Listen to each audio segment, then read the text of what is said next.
of the DPR subcommittee in Chambers. We're joined by the Mayor, who's working out of Chambers today, but he is with us online, and under current legislation is entitled to vote as a member of the committee. We also are joined by Councillor McCone, who is not a member of the committee. As in all council matters, he is welcome to participate in discussions and conversations of this committee, but he cannot partake in any voting.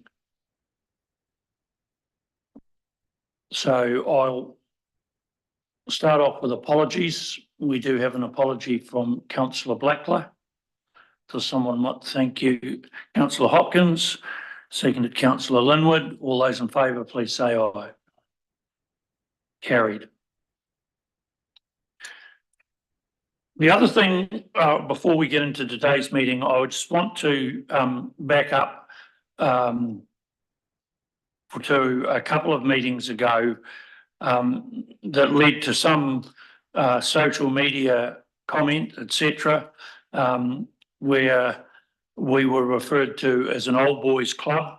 I'm quite happy to be referred to as an old boy, but when I look at Councillor Linwood, I don't think she quite fits the criteria.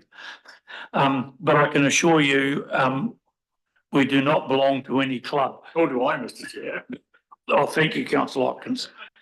On that occasion, actually, Councillor Hopkins moved a motion to remove SNA 12 from the mapping overlay for reasons outlined at that time. That vote was carried. Some concerns were raised about a potential conflict of interest that overlay may have been on a council-appointed director's property. I can assure you, on further investigation by the staff, SNA 12 was not on that property. In fact, that property is SNA 42. So any of the inference by the keyboard warriors, etc., that we were duplicit in some way is totally incorrect. But on behalf of the staff and committee, I do apologise to the landowner whose the inference was that he was involved when in fact he wasn't. All right, so we're moving back into the mapping exercise. And again, by way of explanation, there are 77 maps in front of us. We are working through them. We have got through to map 39 at the last meeting. We are going to move through the next lot of maps, and we're simply trying to establish whether these maps require further discussion and visiting or whether they are acceptable in their present form. So starting, sorry, Councillor Percival. Is it possible to go back to maps that we've already covered that perhaps we weren't aware of points in it that needed further questioning? The fact that we have moved them would probably require us procedurally to deal with that, but I don't recall the motion being put, Mr. Chair. And sorry, no, yes, sorry, no, you are correct. So in my view, we can go backwards as easily as we can go forwards, unless and until the motion is put. The matter is fluid, and the matters for discussion are entirely up to us. They're at our discretion, in my view, based on a little bit of local government experience. Oh, Councillor Percival, it appears that we're being fluid. What would you like, your concern that you would like to raise? Just referring back to map 29, I would like that put on the whiteboard that there are questions to be raised on that, please. Could I add map 32 to the same list, please, Mr. Chair?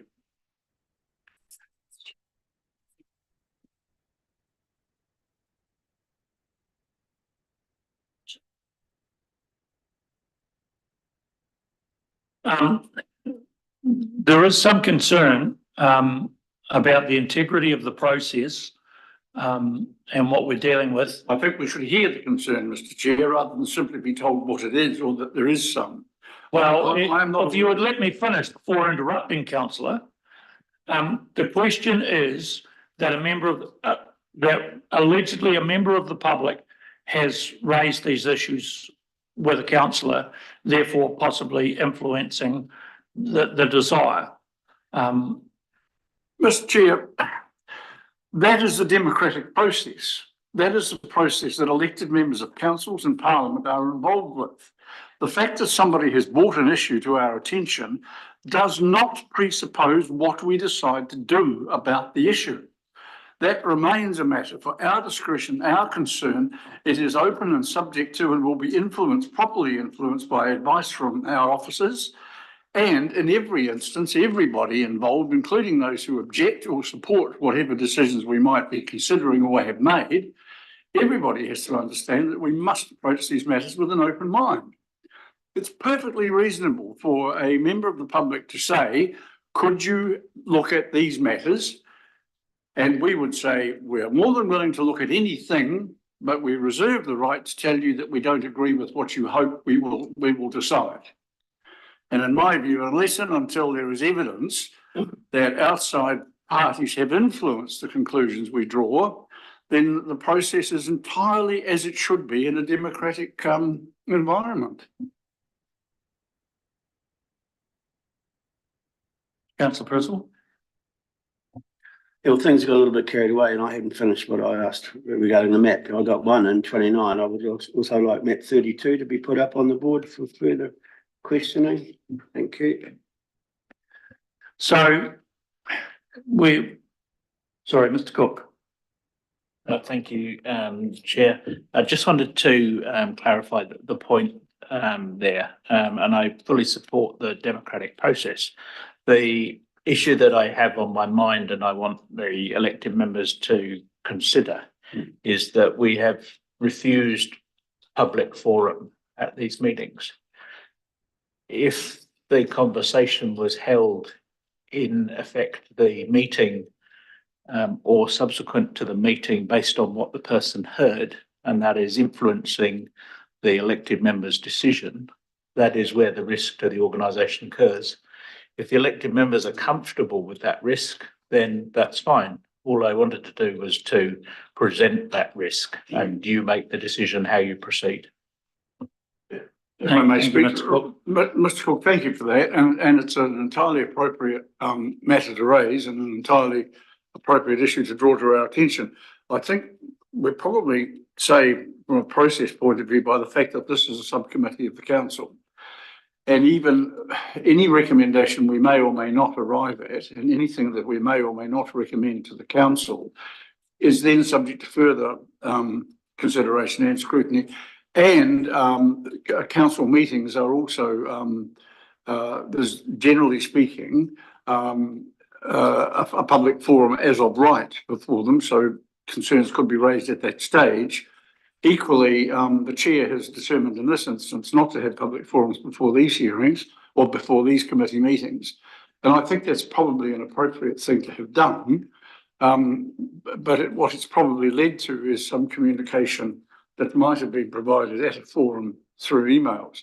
But I think the fact that we're not deciding the matter, but rather simply making a recommendation to the full council, which we cannot presuppose will be agreed, probably covers us and protects us from the risk you've raised. I'm comfortable enough with the readjustment because I'd actually like map 37 revisited as well.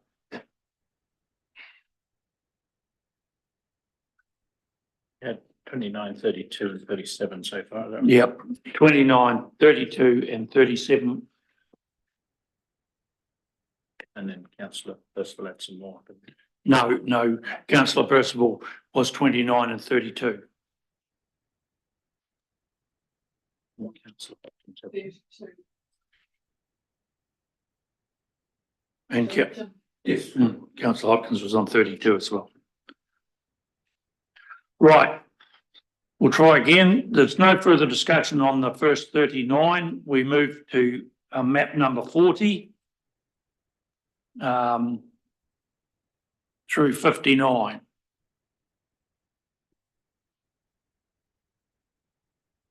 I need help to get my maps back up here. Who do I ask?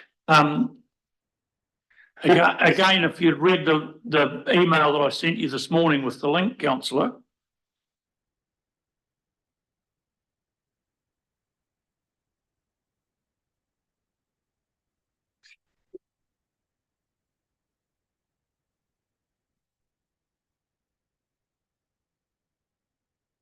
I'm just trying to find that email. It was received from the governance advisor on the 2nd of April, 24/24, sent to us.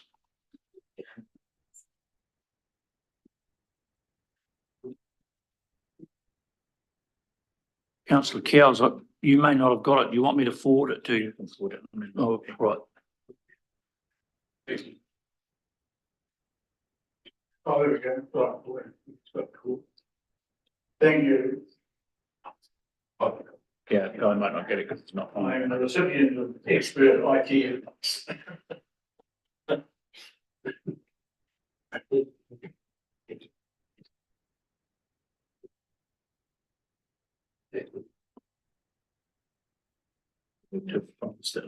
Councillor Coates is trying, but he's not letting them.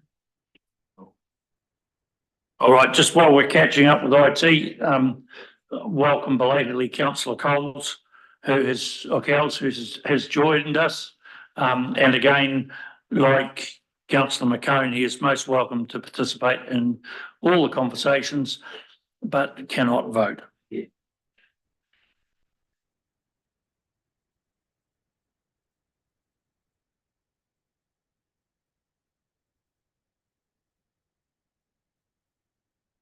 So map 40 is Amarama.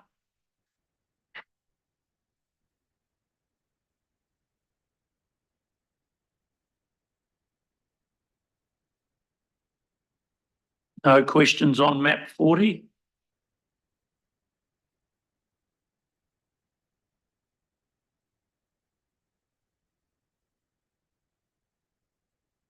We move then to map 41. Oh, sorry, Councillor Hopkins. I have a question on 41.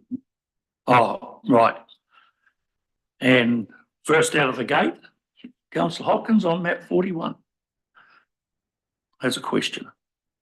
Anyone else have questions on map 41? Oh.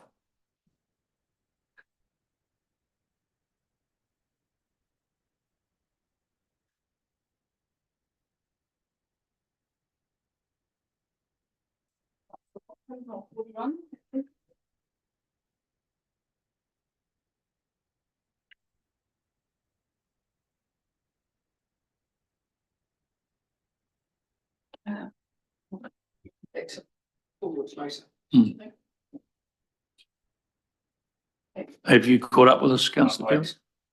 All right. So we move to map 42.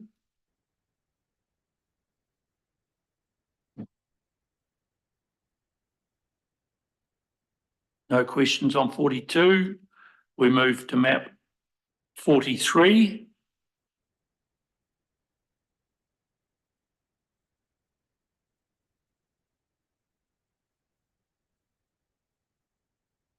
I have a question on map 43. Should say earlier. Yes. Oh, sorry. Can you keep that? Sorry, well, I didn't want to influence the meeting. I was trying to let members have their say before.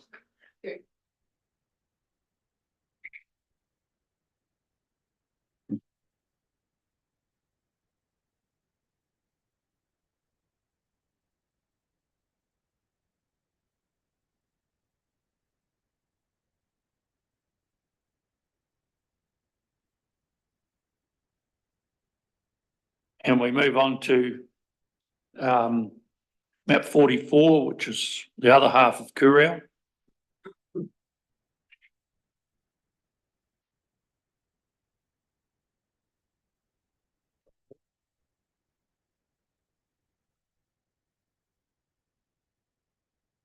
We move then to map 45.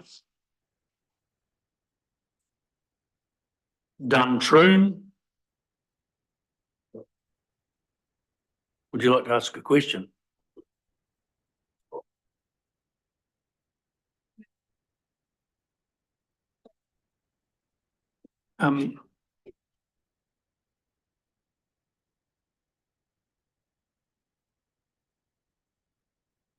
We move then to map 46, Waitaki Bridge. What a map. One history of great maps. Just what I had there, because I just want to be, Thank you, councillor Hopkins. We haven't been going that long that we need to approach the silly hour yet. We move now to map 47.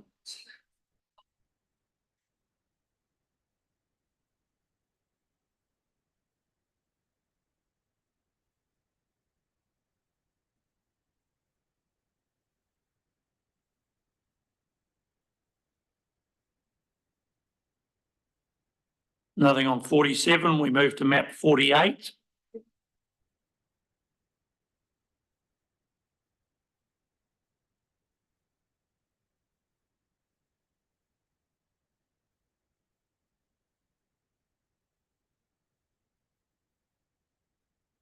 No questions on map 48. We go to map 49, Enfield.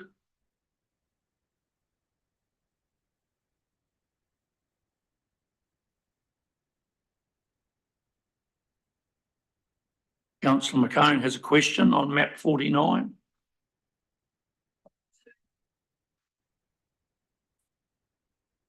We move to map 50, Ardgowan.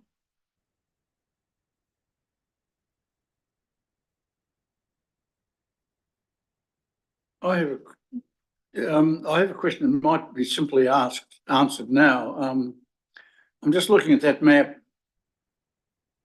Sorry. Rural lifestyle is the new designation, isn't it, that replaces rural residential?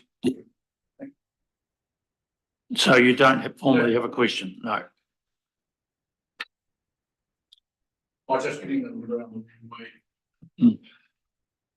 All right, there's no questions on map number 50. We move to 51, Fernbrook.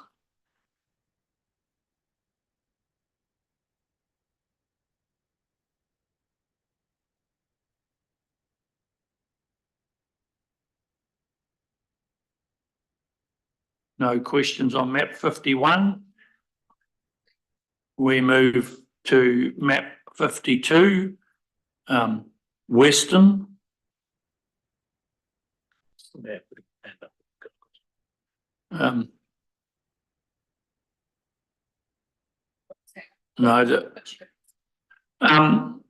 Mr. Mayor, have you any questions about the questionable people that live in Western or anything to do with the maps?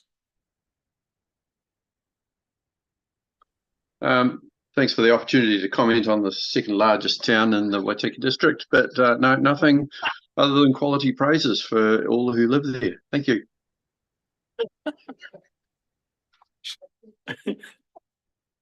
That was a brilliant question. All right, so we take it that there are no questions on map 52. We move to map 53.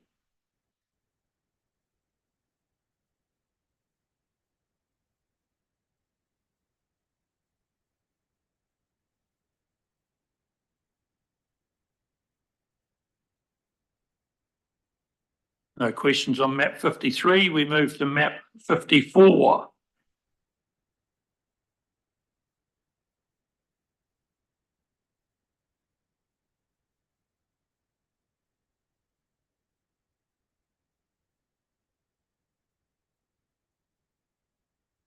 No questions on map 54.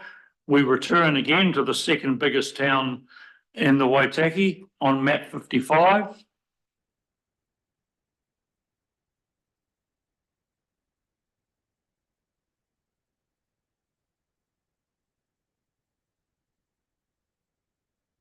No questions on map 55. We go to map 56.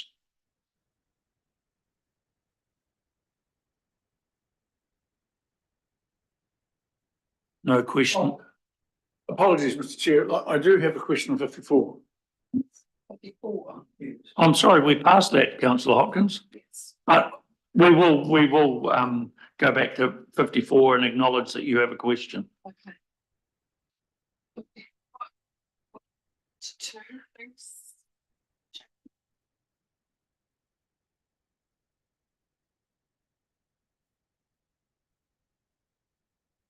Questions on 56, we move to 57.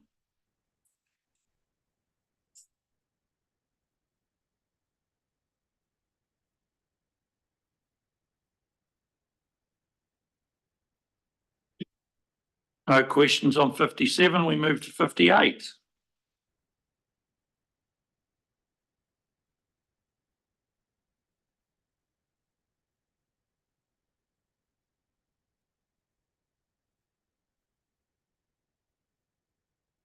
No questions on 58, we move to map 59. Awamoa.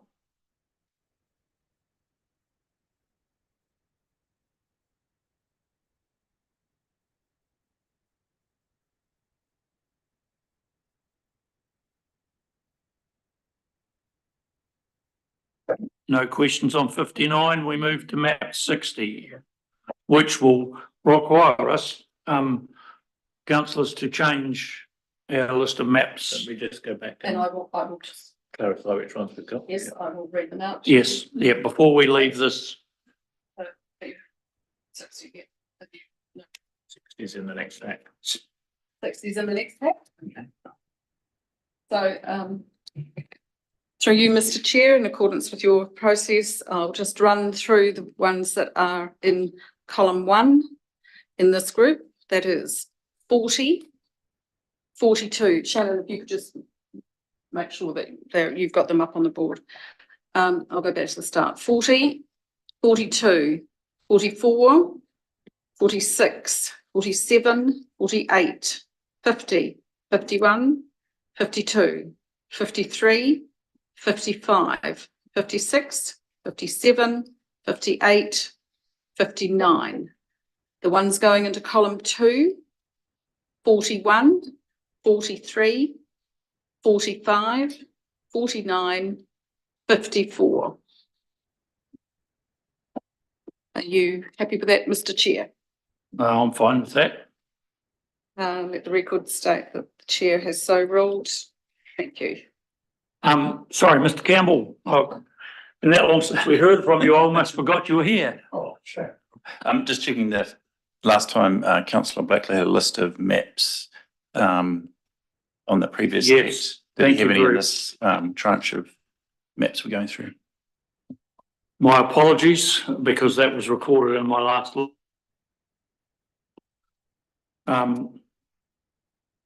Sorry, Madam GA.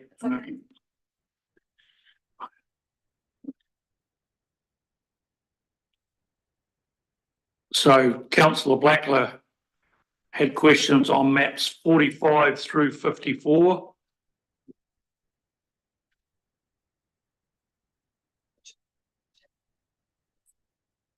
Fif- 56 and 57.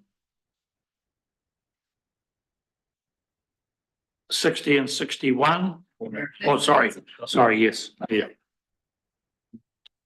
So through you, Mr Chair, Shannon, if you could record, please, move 56 and 57 to column 2 and take them out of column 1 and remove move 46 to column 2, 47 to column 2, 48 to column 2, 49 is already there, 50 to column 2, 51 to column 2, 52 to column 2, 53 to column 2, and 54 is already there. So are you comfortable with that, Mr Chair? Yeah, no, thank you. And thank you, Mr Campbell, for the reminder. I would have incurred the wrath of councillor Blackler had I. And it is the most fearsome one.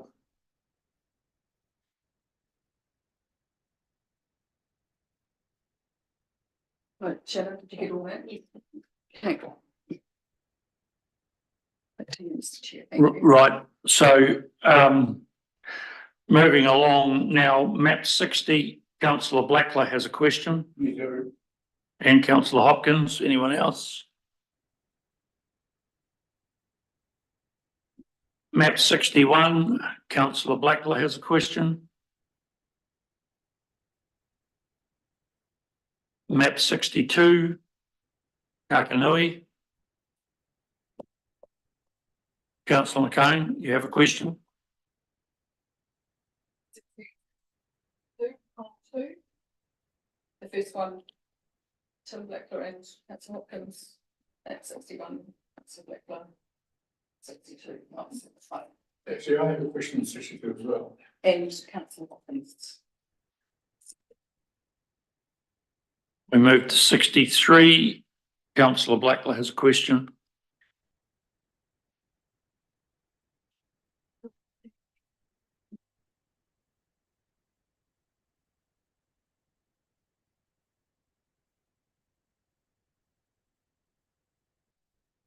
We move to map 64.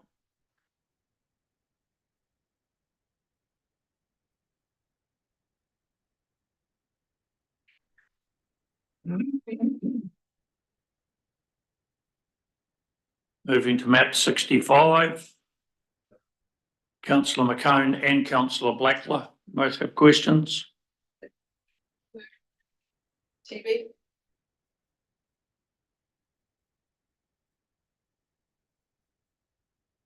Councillor Blackler has a question. 66, Councillor.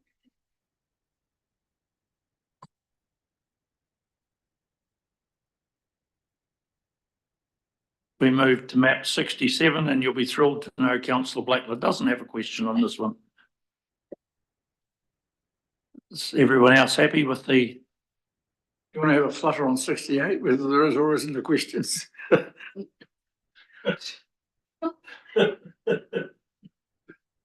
Mike says there is, Mr. Chair. Seven's clear, is it? At this stage, unless we have any further takers, 67 is clear. 67, please, thank you, Shannon. Map 68, Moiraki. Councillor Blackler has a question. I wouldn't.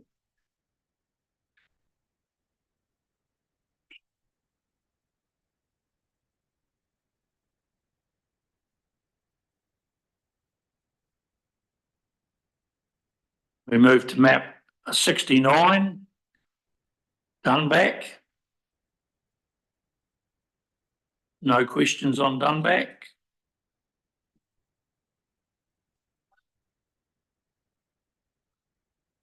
We head up the hill from Dunback to map 70, Macraes. Anyone have any questions on Macraes? No questions. 70, column 1, thank you, Shannon. 71, Shag Point.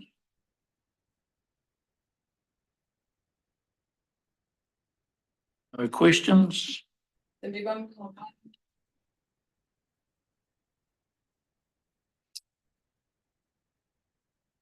Map 72, Palmerston.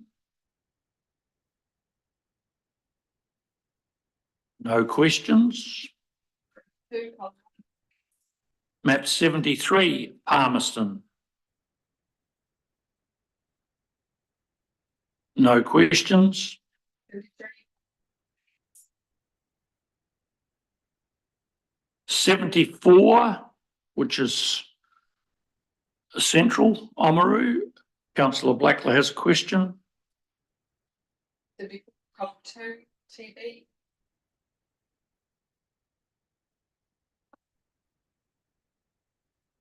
'75, Councillor Blackler has a question. 75, TV.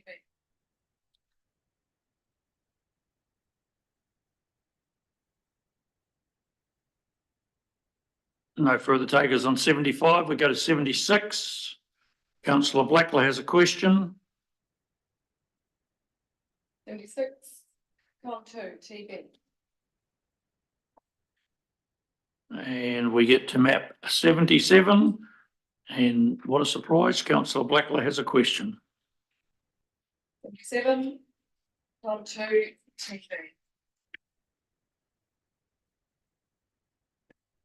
Through you, Mr. Chair, may I just repeat what's happened here? So I'll read column 2, since there's the majority of those.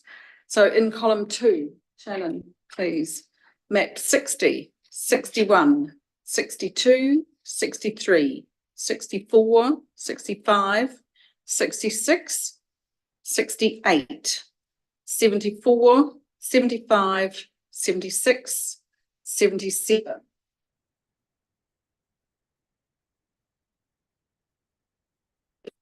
69, 70, 71, 72, 73. Yes. Through you, Mr. Chair, are you so ruling? Thank you. Thank you.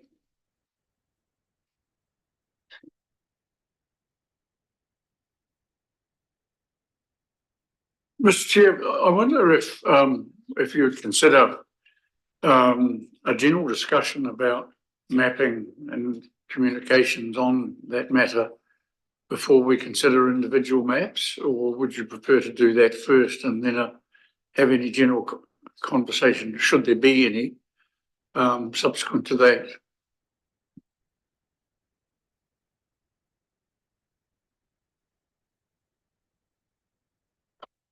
Possibly we're better off to have the conversation now, because we do have the complication that councillor Blackler is an apology today, and this will be held. But just by the way, I don't know if I was clear enough at the start either, members, that we intend to close this meeting today at wherever point we end up. We can't have a meeting that we keep adjourning for until the end of the year. So we will close. We are working towards getting a calendar date where we can get a full day instead of a couple of hours here and there going forward. But that may take several weeks to fit into the calendar. So, but councillor Hopkins, what was the thrust of your general conversation? Well, the matter of communication from residents has been already raised. Now, I make 2 points about that. Well, I make several points.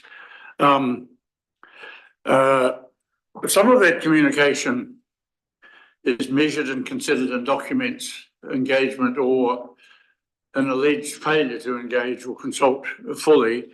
Some of it seems to me to be saying, we are residents and ratepayers and you should listen to us. Now, the problem we have with that, and I actually say this as much to elected members as to those who are making submissions to us, this is not a political process. It's a semi-judicial process, and we are governed by acts that are rigorously policed by well-funded and very legally aware agencies. And any suggestion of predetermination or taking sides based on the fact that we've got to listen to our residents exposes us to challenge and potential litigation, particularly if it's, discoverable. So I would say, I think it is important for us to say to people, your concerns and your objections need to have a foundation in planning. And I know some of the submissions we've received simply say, I'm a resident and I'm a ratepayer and you need to listen to me. Well, unfortunately, that's not how it works. People may want it to work that way, but it's not a parliamentary election. Other people have said you haven't done the Section 32 analysis, or the maps are not in the right place, or the lines are not in the right place, or I did tell you that I didn't want this and you said you'd come back and talk to me and you never did. So those are all clearly legitimate reasons for people to register concern and expression, or register expressions of concern.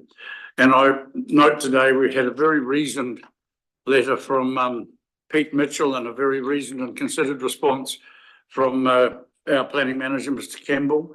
And I congratulate him for engaging with some of the correspondence we have had in the way that he has. We've also had reasoned and reasonable engagement from Sven acting, Sven Thilning acting as, if you like, an owner's agent. The net result of these, it seems to me I don't wish to relitigate, revisit or become critical, but it does seem possible that there have either been actual or perceived shortcomings in engagement or communication or response. Accordingly, I would like to move three things. Well, just. Oh, sorry, okay. Sorry, but before, like all of us, we've all received the material. One of the problems, in backing up what you're talking about, the process is quite scientific, Yes. whereas a lot of the issues are emotive, Yes. and it's very hard to reconcile the two. There have been some specific examples of where we may not have engaged at the level we would desire. Now, I have taken that up with Mr. Cook, with those specific examples, and he has given me an undertaking that we will look into them. But at the end of the day, we have, as you are fully aware, have to go back to process. Yeah. And the process was that people were asked to submit on what is the draft plan. It's not the proposed plan. And the hysteria being whipped up about what we are allegedly doing and what is going to happen so quickly is going to happen at a snail's pace, because this subcommittee has already moved approximately 70 resolutions in terms of changes that we require that staff are now working through and will have to be brought back to here for sign off before it goes to council. So we are not weeks, we are months away from potentially notifying this plan. So anyone that thinks we are trying to run a slippery finger over things is that is not correct. This process is going to go on for some time yet. So, sorry, councillor, you wanted to table. Well, I'll thank you for your comments, and I'll be interested in, based on what you've just said and how you respond. But I wonder if any other members have any views that they want to express, members of the subcommittee. Councillor Percival? No, I'm pretty comfortable with what Jim has said, and I think it takes in, your comments have also covered pretty much where we've got to go and how we've got to act with this. Well, for the purposes of debate, and in moving these motions, I acknowledge. Sorry, councillor Linwood. Thank you. It's all right. I just want to add my 2 cents in. If I'm being completely honest, I'm feeling really uncomfortable with where we're at right now. And to me, this isn't just a process or paperwork, but it's about people, and every decision we make has real consequences on these individuals. And I just think we need to really work in their best interests. And I reckon we could have done better in the consultation process, and it's really evident from the emails we've got the last week. Thank you for that. You do, of course, realise, councillor, that the emails are one side of hopefully a balanced argument, and staff do have the right to reply to us on some of that specific issues. Any that where we consider that we have dropped the ball, those are the ones that I've raised with Mr. Cook.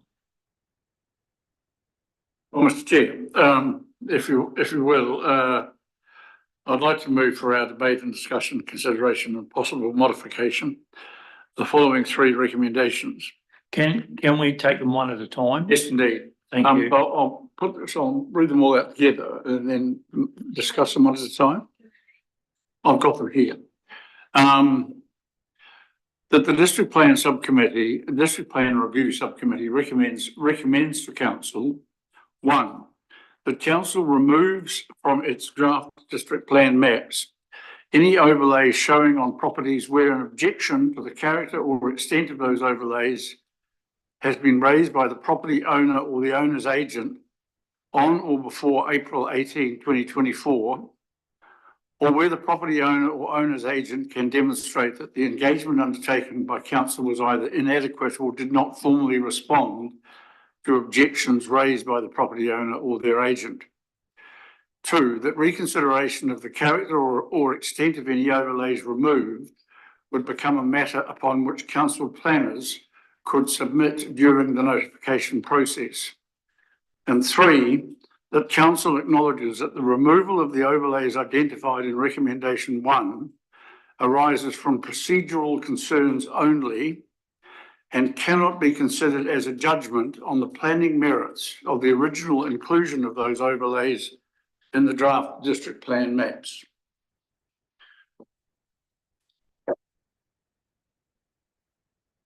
So I move those 3.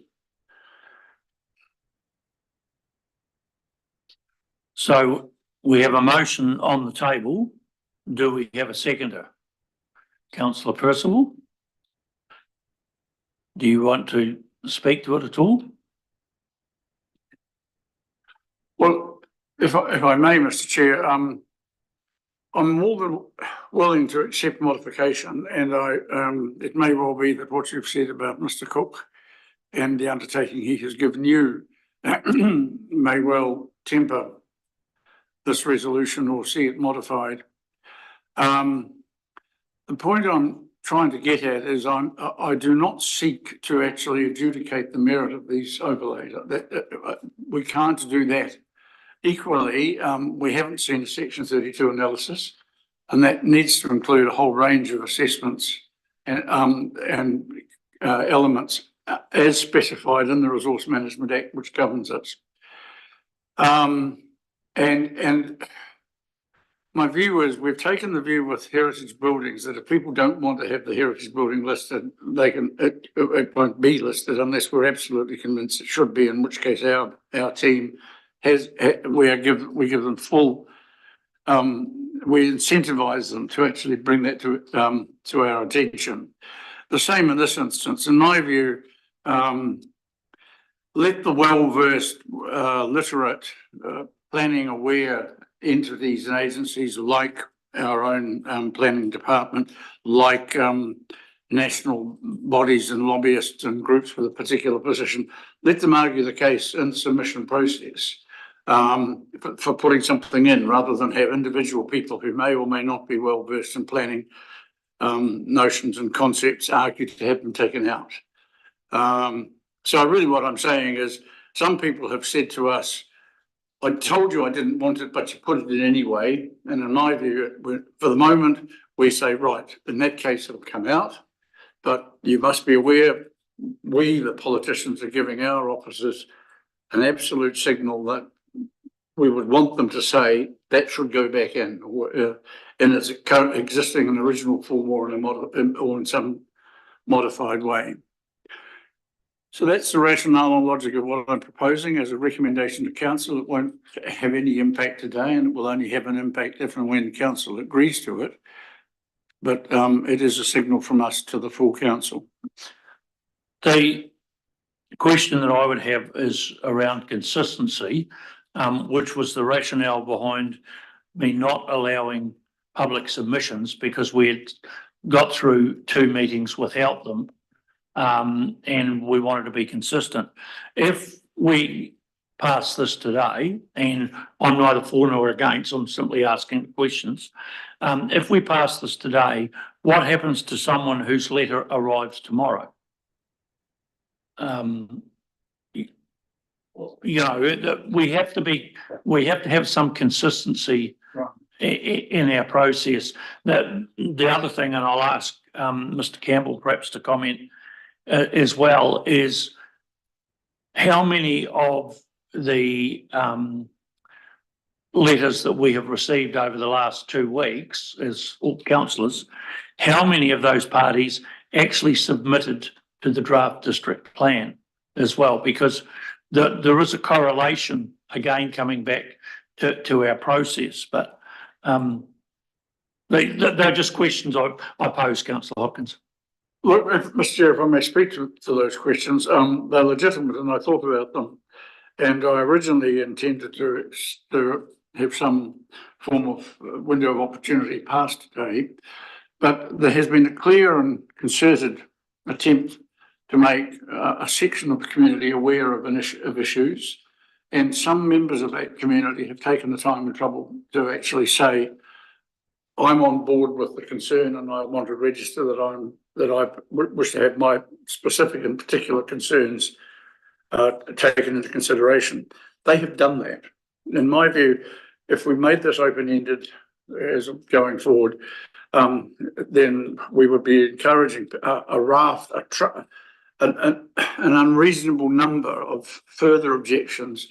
And in answer to your question, what happens about somebody tomorrow? Well, there is still a notification process. They can still submit. They can still seek advice from Federated Farmers. They can still consult planning advice. They can still engage with us and still require us and oblige us, as we are obliged in law, to be open-minded and consider everything they want to say fairly and impartially. So we're not disadvantaging anyone. The process remains, the integrity of the process remains, and it has opportunities for people within it. This is just a response to a particular issue that's arisen, where a small group of people have identified particular procedural issues that I think we could possibly consider or respond to. Do you have a response, Mr. Campbell? Yeah, thank you, Mr. Chair. And obviously the response is on the fly, having not sort of had a chance to consider the full implications of the Appreciate that. resolutions. I'll just take you back to the end of 2021 when the previous council approved the draft plan for a informal consultation. So it was very much, here's a document that we think is probably, I don't know, 3/4 right. They landed on something that they were reasonably comfortable taking to the community as a draft. That process has no statutory, other than normal Local Government Act requirements. There's no statutory RMA procedure. There's no requirement to treat feedback as a submission or hold hearings. And the consultation report was put to council in terms of what we were doing through winter of 2022. And a lot of that consultation was supported by elected members turning up to drop-in sessions. There was 3 sessions at the farmers market, the regular sessions in Oamaru for people to call in, which were well attended. And as a result of that, there was the feedback, which is all published on the online.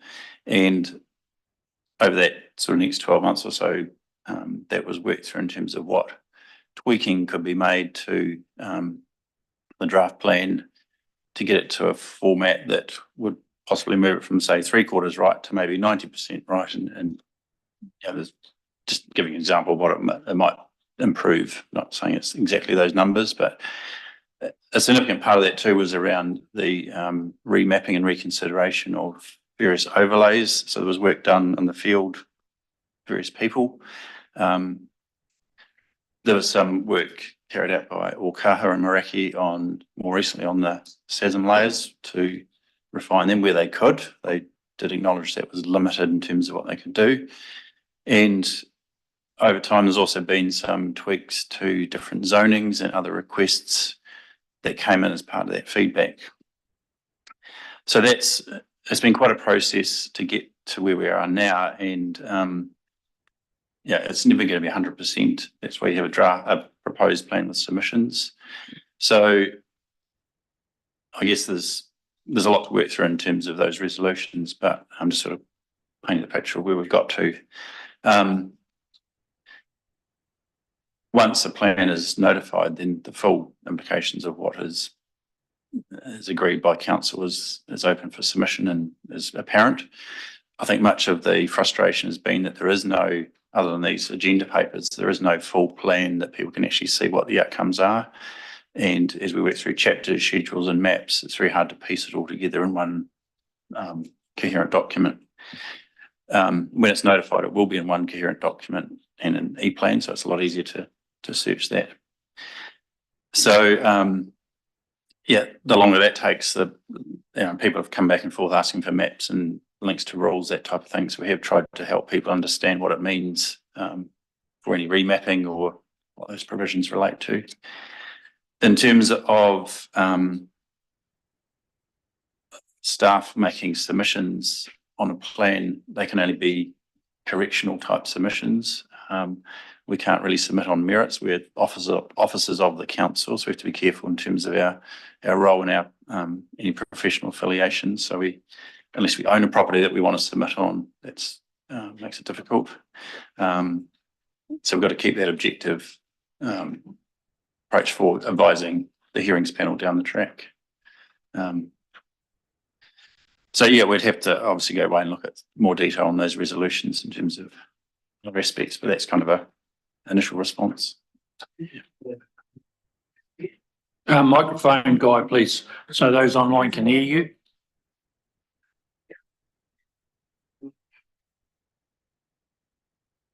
Could you repeat what you just said, because I couldn't quite understand what you're getting at as far as staff responsibilities, etc., on changes against what was given or put forward by property owners and from us. I couldn't quite understand that.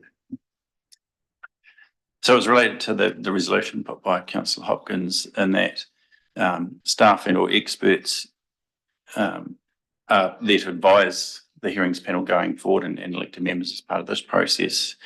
It restricts our ability to submit either way as an independent submitter, unless we were a property owner or something like that, trying to submit on something that directly affected our interests.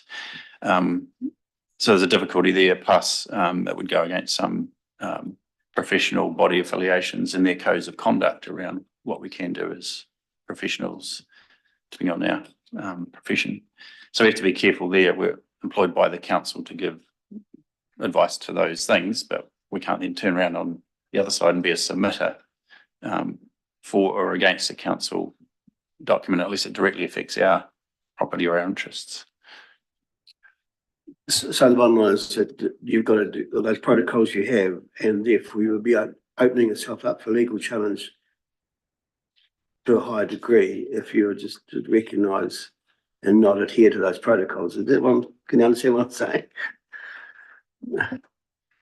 Yeah, not so much a legal challenge, but there'd be all sorts of other implications in terms of our profession, our employment relationship with the council, that type of thing. Yeah. So can I, just a question, David, my experience with planning and with hearings and like in the past has been that officers have quite clearly taken positions on matters.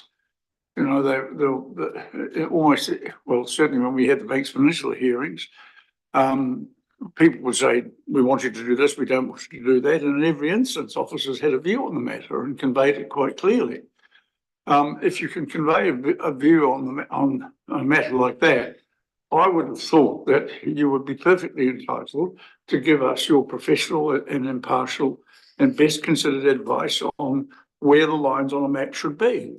So, and given that the resolutions, if they are passed, explicitly invites you to do this, surely that would exempt you from any issue of the kind of conflict that you properly need to consider.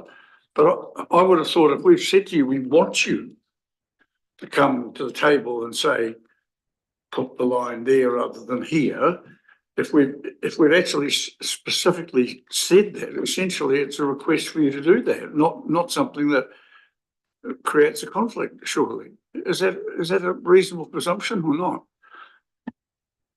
Yeah, I think the confusion lies around the mechanism. So if I take it correctly, the wording in previous discussions at other meetings have been around staff or a landscape architect person can submit on this if they don't agree or want to counter it. That's different to providing advice to the council committee or subsequent hearings panel as an officer of the council.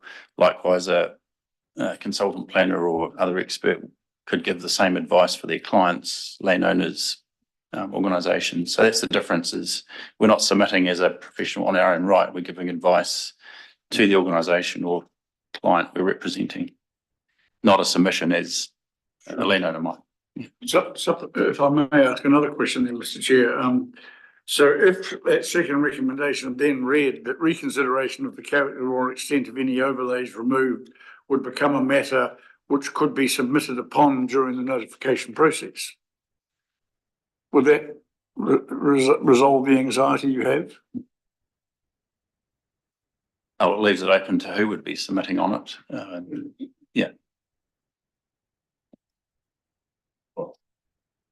Mr. Chair, I'd like to propose an amendment to that effect if the seconder would agree.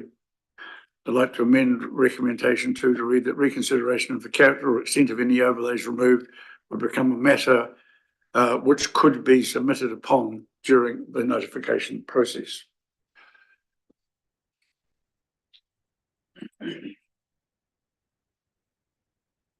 Councillor Percival, are you comfortable with that change?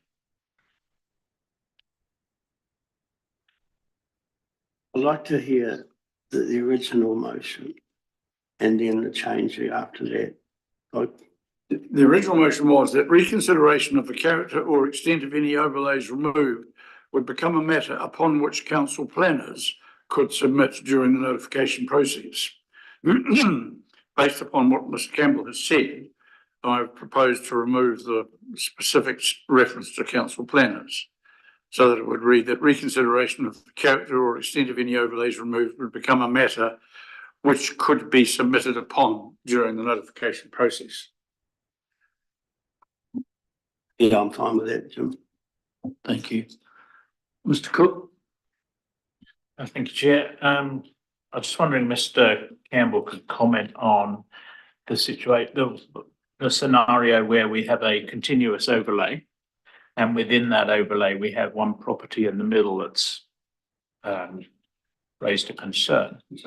Are you suggesting that the overlay would start, stop and start again? In which case that would be quite an unusual picture in a plan, quite difficult to justify either having it in or removing it, and would be somewhat confusing to a number of property owners that were affected by that. That's one point. I will have to say that I am not a professional lawyer in the RMA space, but I will be seeking legal advice on this motion if it goes through, because I need to make sure that the integrity of the process is maintained.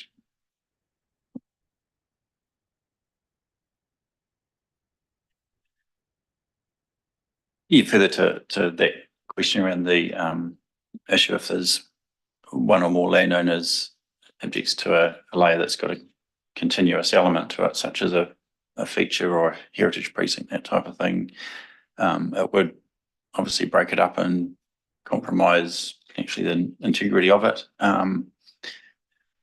It does, I guess, leave it still open to others to submit to say, please re-include it. So there's always going to be that back and forth there. So presume in the scenario where landowner A asks for it or has it removed as a result of this,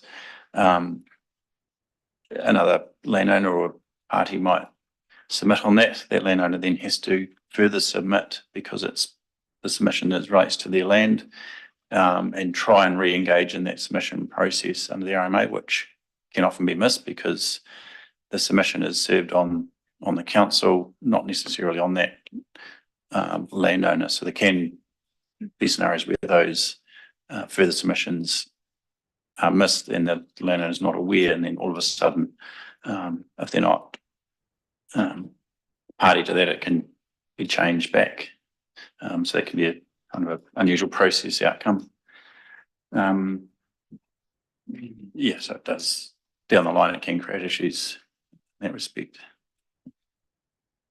And another point I've just thought of with it, it would mean that the property boundaries become the boundaries of the overlay, which goes against the whole principle of the construction of the overlays, because they're not necessarily defined by property boundaries, particularly if you're looking at flood risk areas or something like that.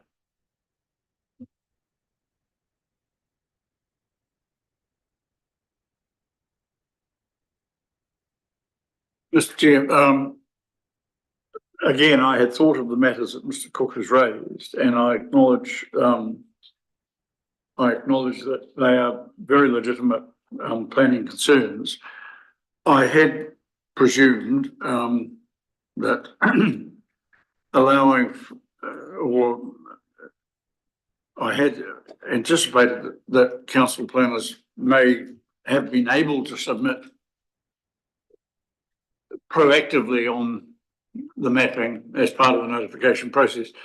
If Mr. Campbell is saying that he doesn't believe that they can do that, but rather comment on the submissions of other parties, it does, as Mr. Cook properly indicates, create some potential anomalies with the mapping itself. I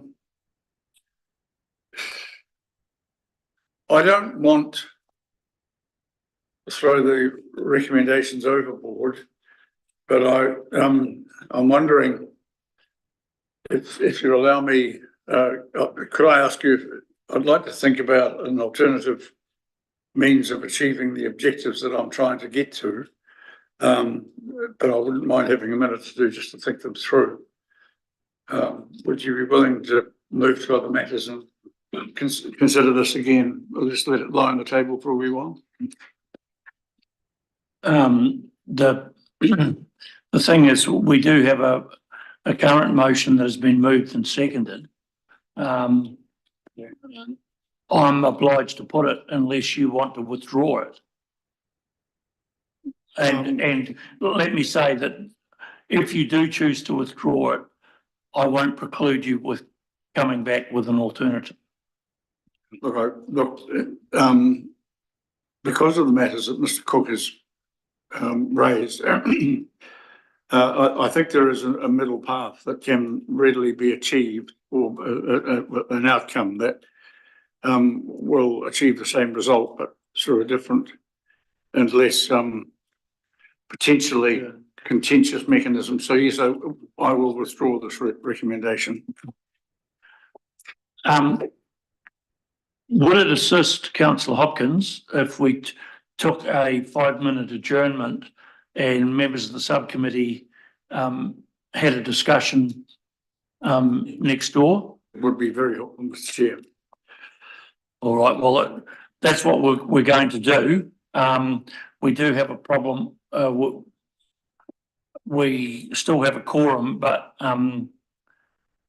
Mayor Kircher won't be able to hear that conversation. Mayor Kircher, if you're happy, I could give you a call and you can listen in on my phone.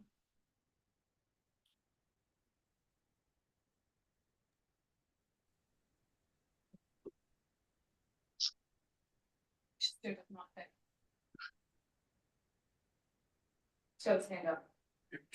Mayor Kircher? Yeah, that was just in place of a thumbs up. So, yep. All right, thank you. All right, so we're going to take a brief 5-minute adjournment for elected members to help Councillor Hopkins. You need anybody? Yes, David.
So we are back live.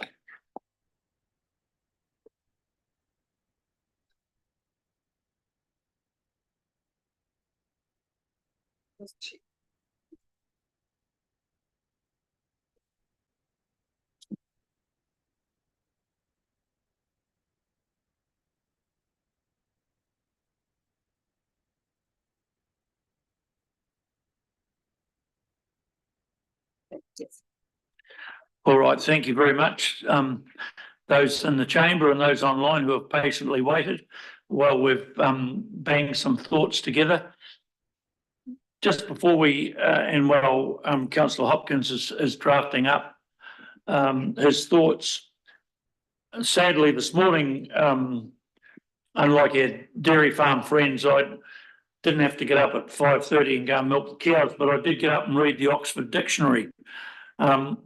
So the Oxford Dictionary talks about consultation as being a meeting for discussion or seeking of advice.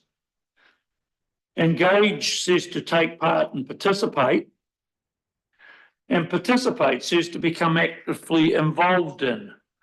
So we're now in the fraught process of questioning our own engagement and participation process. But at the end of the day, it is the will of the subcommittee to try and have an equitable solution for everyone involved. So we have crafted a motion or a request to staff that hopefully will address some of the issues that have been raised both by ratepayers and their agents over the last few weeks.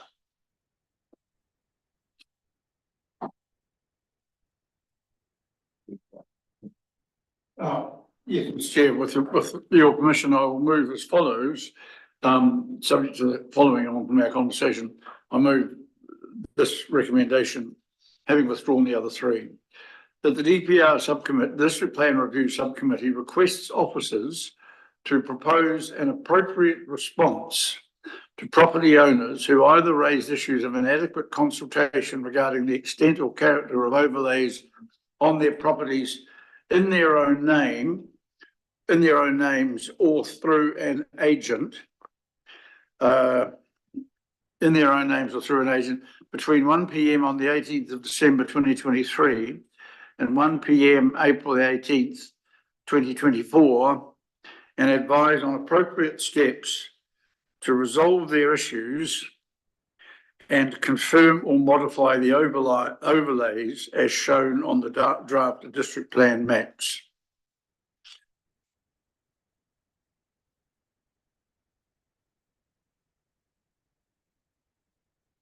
So that is what I move, Mr. Chair. I'll email it to you in a moment, Ainsley. With the leave of the chair, I'd just like to check the time of that 18 December meeting so that, because it may not have been 1 o'clock start. No, it may well have been a morning. Yep, I'll just check that if I may. Thank you. It was 1:30, Mr. Chair. Correct, it was. So are you suggesting an amendment to 1:30 on that day? On the 18th of December. Right, just hold on. Yep, thank you. Right, so that'll read through an agent between 1:30 p.m. on the 18th of December 2023, which is when this meeting commenced, and 1 p.m. April 18, 2024, and advise on appropriate steps to resolve their issues and confirm or modify the overlays as shown on the draft district plan maps. Oh, yes, I'm sorry. All right. We have a motion from Councillor Hopkins. Do we have a seconder for that motion? Councillor Linwood, thank you. Is there any further discussion? Well, I would just like to thank Mr. Cook for his constructive response, and I would like to thank Mr. Campbell as well. I feared that there might have been sort of strenuous objection, rather that were considered and reasoned arguments. I drafted this set of recommendations this morning, having seen the latest tranche of emails, and that was what triggered me to do that. But when it became clear this afternoon that David, properly, I think, in retrospect, took the position that officers couldn't proactively submit, but rather comment upon matters through the notification process, then the means by which I thought resolution of the conflicts could be resolved was removed, and we had to find a different way. And I thank Mr. Cook for his very constructive and positive suggestions in that regard.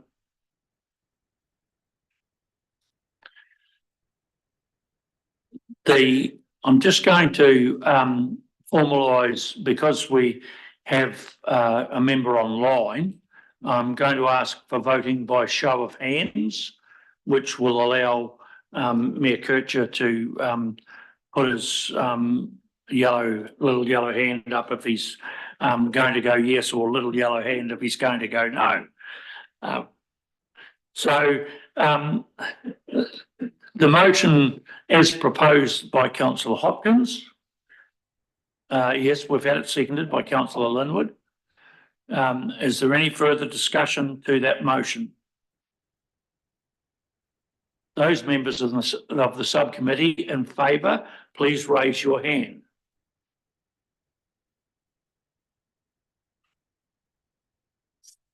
Thank you. Those against, please raise your hand.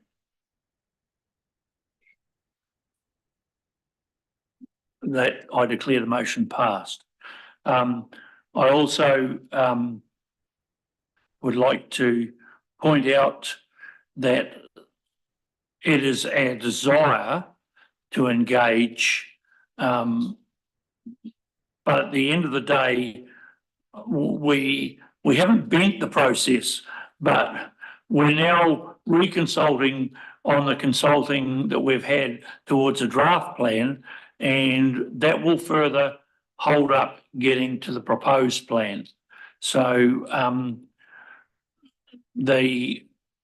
it was hard to find an equitable way, but we decided upon this time frame because people have had this opportunity and participated. Had we left it till tomorrow and another 60 people want to jump on a bandwagon tonight, I wouldn't say that it's disingenuous, but this process has been going on now for several years, and we need to bring it to a close to where we can get into more formal scrutiny. But hopefully this is a fair and equitable solution to the correspondence that we have had over the last few weeks. I'm probably at that stage, my thoughts are that I may finally close the meeting of the 18th of December. We will look to reschedule. One of the things, members, that again would assist the process is any of us who have raised questions of specific maps, we need to assist staff by emailing Mr. Campbell with those questions and inquiries, so that we can get a response started. Anything further to that, David? I think if you just email the entire subcommittee might be useful, just so that everyone can see the question ahead of the next reconvene or the next new meeting. All right. Would be helpful just so everyone can kind of see what's being asked. You might have the same question on a particular map. So that will be emailed to Mr. Campbell, copied to the rest of the subcommittee, and we will get some action. I'm sorry, Jan, but I can't recognise you.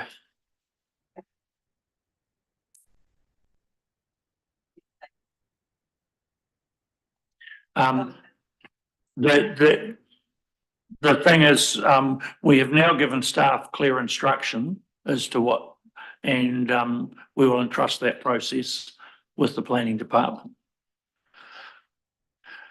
All right, Just a point of clarification, Mr. Chair.